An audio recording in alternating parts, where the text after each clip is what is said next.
Hey guys, so I've just finished playing Hellblade Senua's Sacrifice and come across the special features in the menu. It gives an insight into how Ninja Theory researched the game, how they developed it. There's a few interviews in there with psychiatrists, patients, things like that. I just thought it was cool, so I hope you like it. Enjoy.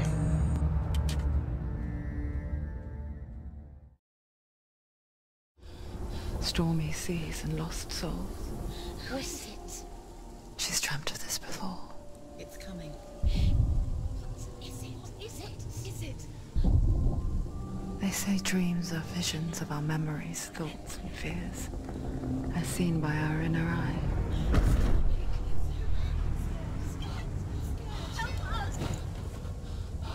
But what if each one of us is always dreaming, even when awake?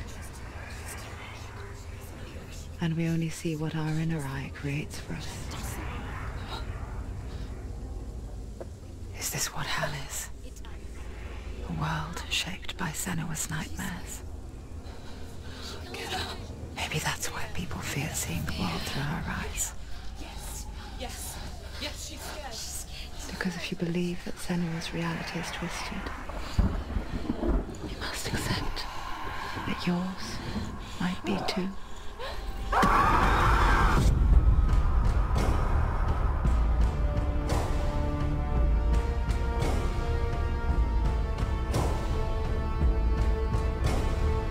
Hellblade Senua's Sacrifice is a video game about Senua, a Celtic warrior on a vision quest into Viking territory. But what sets our hero Senua apart is that she suffers from severe psychotic mental illness. He knows she's getting closer. He can feel her coming closer. She's getting closer. They're watching. The original idea for Hellblade was to create a classic hero's journey, a journey of suffering, but one where the fantasy world is not another planet or alternate universe, but a world that is constructed in Senua's mind. But to do so would mean putting psychotic mental illness at the center of the experience, a subject that is still considered taboo, and a challenge that was both terrifying and exciting in equal measure. In Hellblade, the starting point was a newly discovered Celtic goddess called Senuna in Ashwell, Hertfordshire.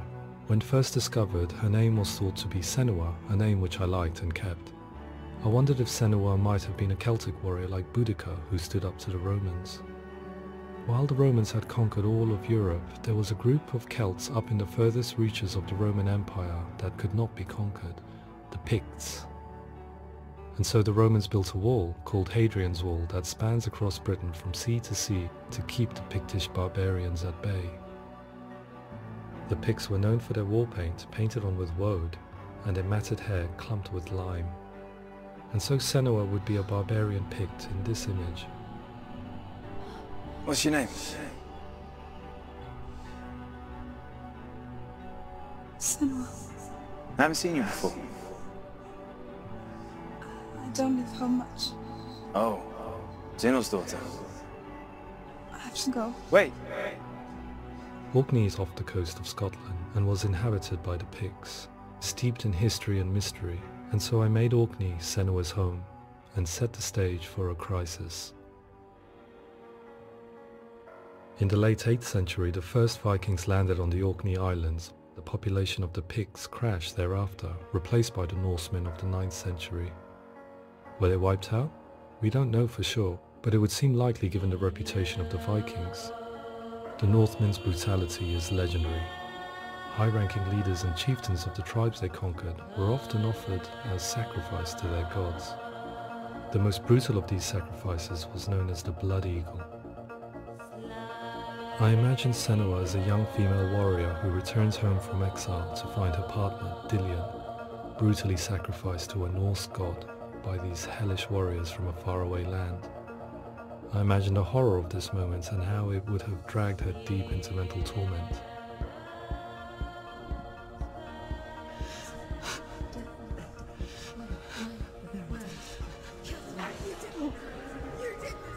No!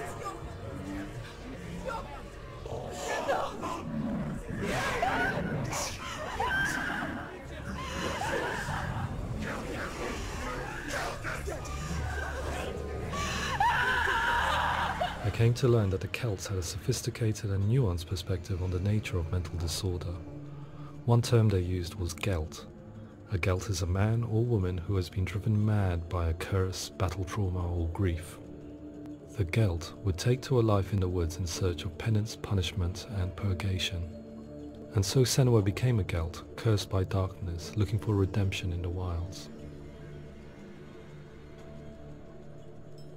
Another word the Celts used in reference to mental disorders was truth, meaning fool, or liar, one who utters the words of God. They tell of the mad sinner who flees battle into exile and takes on a beastly nature, growing feathers on his body. The character called Truth in Hellblade is based on a little-known person called Findan, an 8th century Irish Celt who was captured and enslaved by the Vikings, but eventually escaped to Orkney where he became a monk. I will tell you my stories of hell, if I may walk with you. Upon meeting Senua, it would be his stories that fuel her quest deep into their world of gods. The Northmen say the world will come to an end. The sun will grow black, the earth will sink into the sea, the stars will disappear, fire and water will meet, flames will play against the sky, the heavens and earth and all the world will be burned, all the gods will be dead, and the warriors of Valhalla and people everywhere. Senua, prepare yourself for Ragnarok, for it is nigh. So the stage was set for a new adventure, a journey into the Norse underworld called Hell, a vision quest fueled by madness and myth, a fantasy that was created by Senua's own mind, and one that we would experience through her eyes. This is your mission. This is your quest. There is nothing else left. To make a game about a warrior with psychotic mental illness as its central theme was fraught with danger. Mental illness such as psychosis is still taboo and rarely acknowledged in a century of cinema, never mind the new medium of games. Where it does feature, it often conflates psychosis and psychopathy associated with a lack of empathy. It is unfortunate that these two words sound so similar that they are used interchangeably in media. I must admit that I didn't have to look very far to discover my own ignorance of the subject. So we reached out to Paul Fletcher, psychiatrist and professor of health neuroscience at University of Cambridge.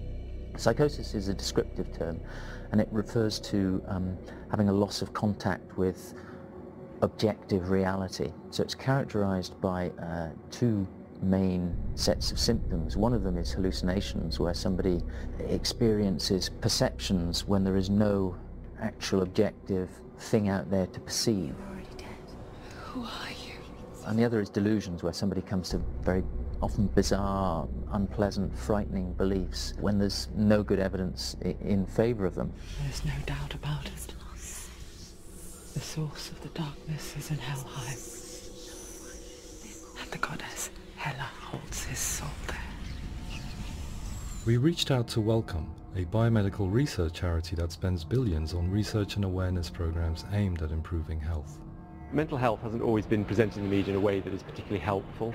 It can be challenging to engage people with the subject matter, and there are a lot of preconceived ideas about mental health, and particularly schizophrenia and psychosis. So we hope our support allows the team to continue to collaborate with Paul Fletcher and with those who have experience of psychosis to create a game that provides a fresh perspective on the condition and allows audiences to engage with it in a way that just wouldn't be possible in any other medium. What started out as a brief consultation convinced me that we were only scratching the surface of an immensely deep and interesting subject that could enrich and change the very nature of the game. That's cool. Thanks so much for coming here. Pleasure. Thanks. It's really interesting for me. I'd love to be involved. It's fascinating. Absolutely. Our understanding of psychosis is still very much a mystery, and ways of treating it are still primitive compared to physical illness. After all, it is easy to see the pain and suffering caused by physical diseases or physical trauma. It is not so easy to see the mental suffering and trauma of severe mental illness. But what if we could find a way to see it? Games are capable of drawing you in for hours on end, playing the role of a character who is different from you, experiencing their perspective, and actively involving you in a world that functions with a different set of rules. That voice is not a common voice. That voice calls you to your death. It's an evil voice. If we were to represent Senua's psychosis, we would have to simulate voice hearing, a common attribute. But how can we simulate something we have no first-hand experience of? Professor Charles Fernyhough, a leading expert in voice hearing from Durham University, offered his help. Hearing voices is an experience that is usually associated with severe mental illness, and crucially we know that hearing voices is a part of ordinary life for many people who don't meet the criteria for mental illness. Yeah. Oh, that's not him in real life. We know voices vary according to where they appear in space. Voices can appear far away in the distance, they can appear right there in your ear, they can seem to be coming from inside your head. Based on the information Professor Fernyhough provided, I put together a sound brief and invited some actors to the studio. We recorded the actors using a binaural microphone, which records the 3D spatial position of sound, replicating the way sound is heard by human ears. It gives you an incredible sense that the person you are listening to is right there beside you. Can't see how she's going.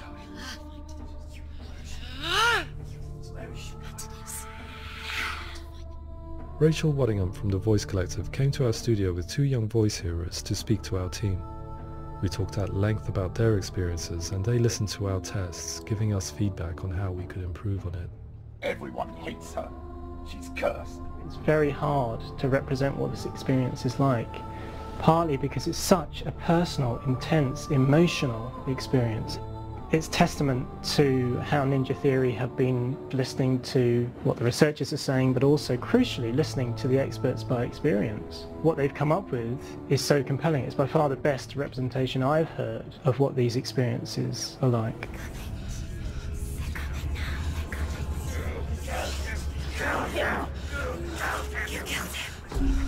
Other common attributes of psychosis are visions and flashbacks. We met with Recovery College East, who work with and care for people recovering from severe mental disorders. A group of service users gave us their first-hand account of what they experience. Sometimes when the visions or what we're seeing is too much, it becomes more difficult until eventually we perhaps don't see anything. The people we spoke to, the stories they told, were fascinating, harrowing and mind-boggling. The reality of what people experienced was vivid, far exceeding what I could possibly have imagined. We went away itching to represent some of these visions and flashbacks in the game. Hansville, now my heart is so, love is so far away. Don't you know how I wanna feel deeper? I could never know how you grow, all these days are killing me. Now I see deep in me insanity does unfold. I just wanna feel deeper, deeper. I just wanna feel deeper, deeper.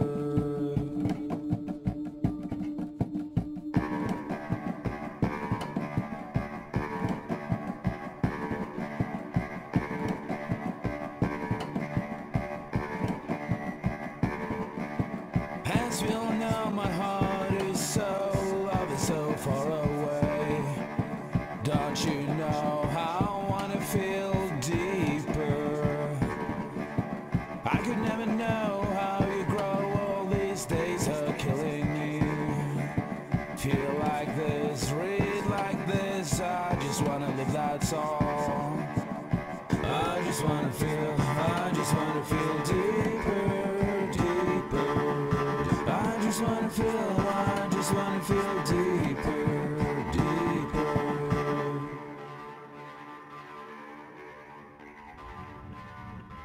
To refine our work, we continued to hold meetings with Recovery College East over the course of a year and a half, showing them what we had achieved so far and refining the in-game representations based on their feedback.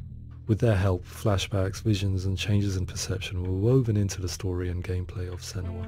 The students that are involved in this project are incredibly excited about being involved. They have described the experience as being important because it values their lived experience and shows that despite what we have been through, all of that experience becomes valid, that actually it's something that we should all be talking about. The experiences described range from beautiful to frightening beyond comprehension.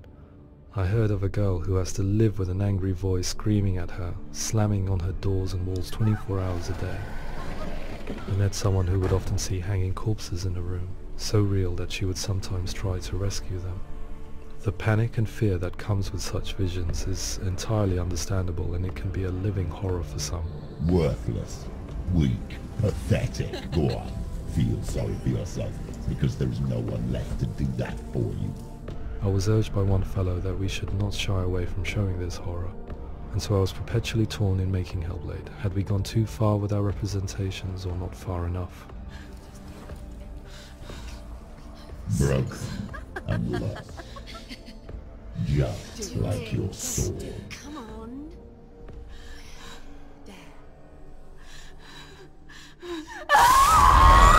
In some ways, voice hearing and visions were the low-hanging fruit, so to speak.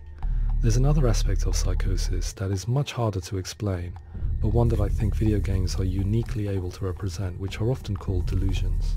People begin to see patterns in the world. They begin to link things that most people wouldn't link.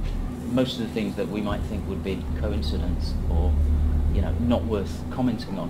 Nevertheless, that might have a particular salience or importance for them. One individual described how everyday words, sounds, colours and objects were steeped in meaning to him, forming a strange and sinister puzzle that he was determined to solve but could not quite get to the bottom of. It's not just brain dysfunction. It's not like the system shut down. It's actually an incredibly creative process. The person creates a world populated with voices and phantasms and terrors, and they're completely immersed in it. They believe in it. We often invite people into the studio to play the game. In one of our playtests, they played through much of the game, making associations between runes, secret messages, and the threat of darkness that stalked them. There are many things that happen in the world of Hellblade that make perfect sense within the context of Senua's mind. The dark rot that's killing her slowly from within, the secret runes of the gods that block her path to Helheim, and strange associations that exist in the game to confuse you. To complete Senua's quest, you have to internalize and accept the logic and meaning behind these things to progress. Afterwards they said that they didn't see much evidence of mental illness in the game.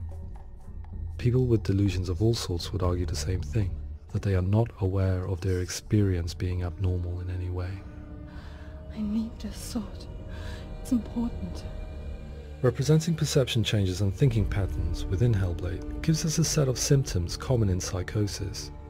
But people with lived experience were keen to emphasize another point, that it is wrong to define a person by their symptoms. Quite often, the illness comes not from the symptoms, but from the stigma, isolation and mistreatment that comes about from the rest of society. They say that I'm cursed. What if they're right? I needed someone to portray Senua, someone who could believably internalize her suffering.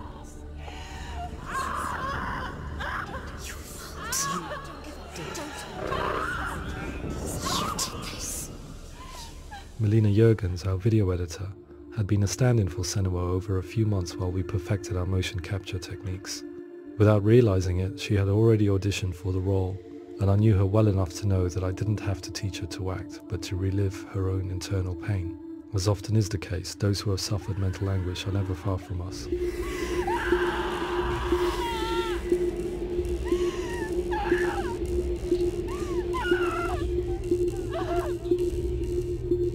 My hope is that by creating a compelling and aspirational character in Senua who feels very much real, albeit in a fantasy setting, we can provide a lens into her reality, a different one to yours, and this is where storytelling comes into play.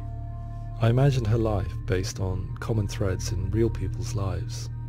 She was always prone to psychosis as a child. Her mother Galina also heard voices and had visions, so perhaps there was a genetic aspect. Or perhaps it was cultural, as she lived within a world without science, of gods and a superstition, as exemplified by her druid father Zimbal. Psychosis developed in her late teens to early 20s and was exacerbated by stigma and isolation at the hands of the clansmen and her father. This darkness. It's spreading. The trauma of seeing her lover Dillian sacrificed tips her over the edge, making her remodel her reality around a concept that connects everything: the darkness. So the question, is what Senua experiences real? Can only be answered by saying, yes, it is real. It is her reality. All of her suffering will have been for nothing. It's just a matter of time.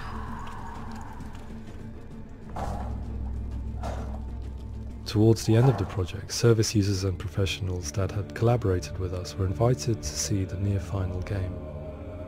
It was a chance to see if the game had reflected their views or if it had misrepresented them. For me, being involved in especially developing Senua's character has been really important, and being able to bring in my perspective and what I see and what I hear, and having that built into the game has been a real privilege. It's gritty and it's meaty, and there are some tough subjects in there that are being tackled with honesty.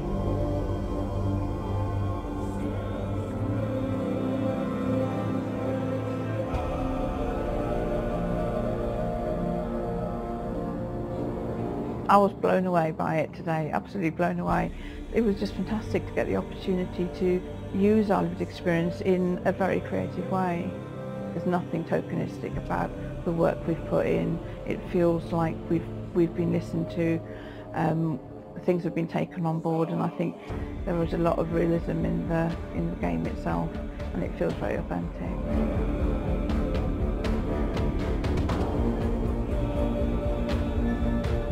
Hellblade will give people a good experience of what it's like to hear voices and have those experiences. I'm glad that the guys at Ninja Theory have asked us to come along and help them build an experience that's positive when it comes out, and get myself a copy and have a go.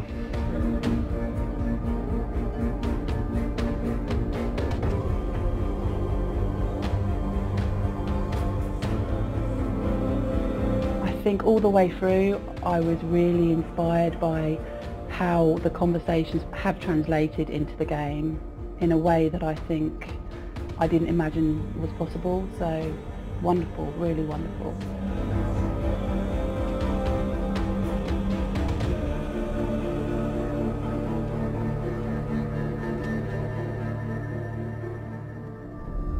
I really hope that others will follow the lead they've set and use the power of something like a video game to change people's perceptions, to increase understanding, and ultimately to make some of the stigma around voice hearing and other experiences go away.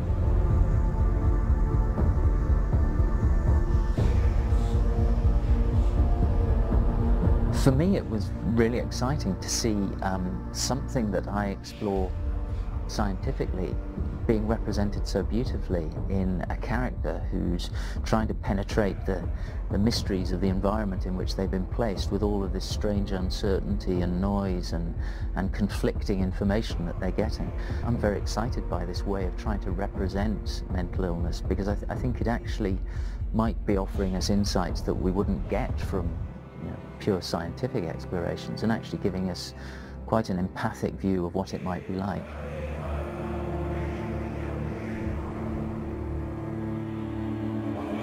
Mental illness has been with us for as long as we have been on this planet, but why? Why hasn't evolution stamped out this weakness from within our gene pool? I often pondered this question until I realized that the question had an inbuilt flaw. It assumes that being and thinking differently is a weakness. The only reason we have computers, spacecraft, medicine, poetry, art, and yes, even video games is because individuals are able to simulate new abstract realities in their minds and share them with the rest of us. We need people to be willing to see differently in order for us to progress and survive as society. And we need to be open to these new ways of seeing. And it is this spirit that motivated me to create Senua's story and share it with you.